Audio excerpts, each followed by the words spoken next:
Hello' everyone পুনৰ স্বাগতম জনাইছোঁ শৰ্মাজ ব্লগলৈ সকলোকে মোৰ তৰফৰ পৰা ভোগালী বিহুৰ শুভেচ্ছা জনালোঁ আৰু বলক পলম নকৰি আমি ভিডিঅ'টো আৰম্ভ কৰোঁ। এতিয়া আমি যাম বজাৰলৈ, ভিডিঅ'টো শেষলৈ চাই থাকিব। হয়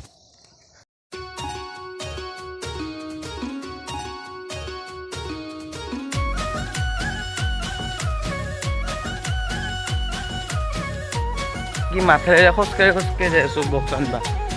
বক্স না বক্স নহ'লে বিহুৱে নহয়, বক্স লাগবই কাৰণ ৰাতি ডেন্স মাৰিব লাগিব।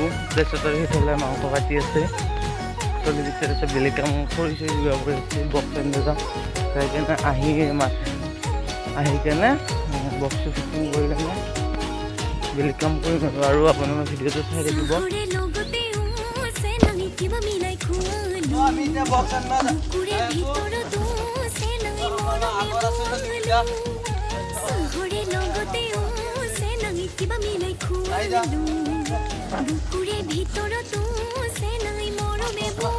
আমি এতিয়া আহি পালোঁ বক্স নিবা, বক্স থকা ঘৰটো মানে দোকানত থোৱা নাই, এই দুটা ঘৰত থৈছি, ইয়াৰ পৰাই নিবা দিছে বক্সকেইটা। আমাৰ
যদি ভিডিঅ'টো চাই ভাল পায় তেনেহ'লে like comment share and subscribe কৰি দিব আৰু যদি ভিডিঅ'টো ক'ৰবাত কিবা ভুল হয় চ' কমেণ্ট বক্সত কমেণ্ট কৰি জনাব আৰু নেক্সট ভিডিঅ' অতি সোনকালে আহি আছে চ' ভিডিঅ'টো বহুত দীঘল কৰা নাই কাৰণ বহুতে চাই ভাল নাপায় দীঘল কৰিলে ভিডিঅ'টো চ' কিছুমান ইয়াত বিহুৰ ক্লিপ দেখুওৱা হৈছে চ' নেক্সট ভিডিঅ' অতি সোনকালে আহি আছে চ' বাই বাই